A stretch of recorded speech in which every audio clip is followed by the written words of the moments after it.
Hello， 大家好，今天的影片主题是180等的吉他手馒头人，让我们开始吧。今天影片由大藏来录制。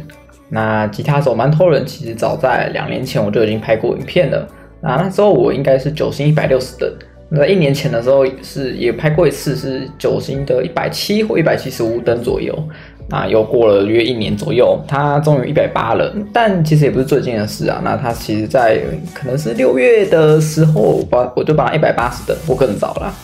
那第一场先看一下 PPP 吉他手馒头人，当时我会练他很大的原因就是我当时就是有想玩看看偷塔队的这个阵容。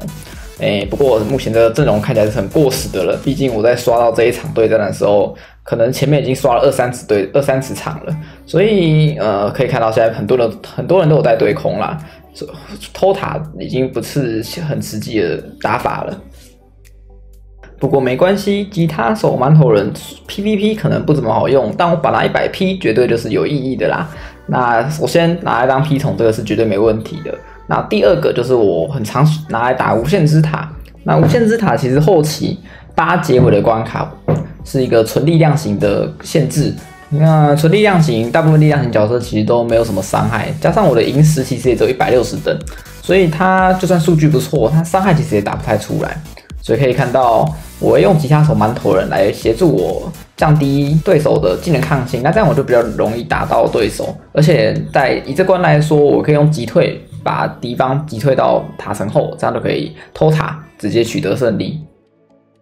那讲到降低技能抗性，就绝对会想到副本。没错，吉他手馒头人也是少数降低技能抗性这个效果可以套用在副本王上面的。所以如果没有水猫的玩家，吉他手馒头人其实是一支很推荐拿来作为替代的角色。那吉他手跟水猫比较大的差别就是水猫的降低抗性是30%，吉他手是50%，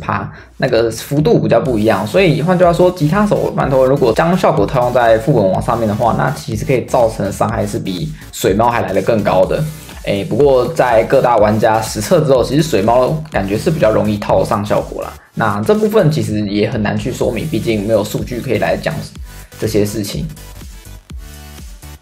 最后就是要来看一下 P 宠，也就是我拿吉他手来打主困的部分。那我今天实测这个关卡是第192关，也就是目前主困的最后一关。那吉他手馒头人的攻击技能是没有破无敌的，这是稍微可惜一点，所以在打这一关它的前期效果会比较不明显。但还好我有配烤肉熊大，那烤肉熊大是可以解除敌方无敌24秒，算是蛮恶心的解除无敌时长啦。那也因为这个配合之下，吉他手馒头人的效果就可以很容易的套用在敌方的身上。可以看到现在对手很多角色的头上都有一个吉他的符号，这个就是吉他手馒头人它的负面效果的图示。那降低50%抗性之后，我们的 P 宠伤害就会可以提高约10倍左右，因为大部分敌方他们的技能抗性都是95%的，那只有少数没有95%，可能是20%或40%之类的。但不管怎样，我们的 P 宠角色数据其实打主困敌人来说，很大部分时候都是在瘙痒的啦。所以如果能靠着吉他手的降低技能抗性，我方式其实也可以造成不少的伤害。今天如果你有很多的蓝蛙，你会想要练哪一个自家角色作为 P 宠呢？在下方留言告诉我吧。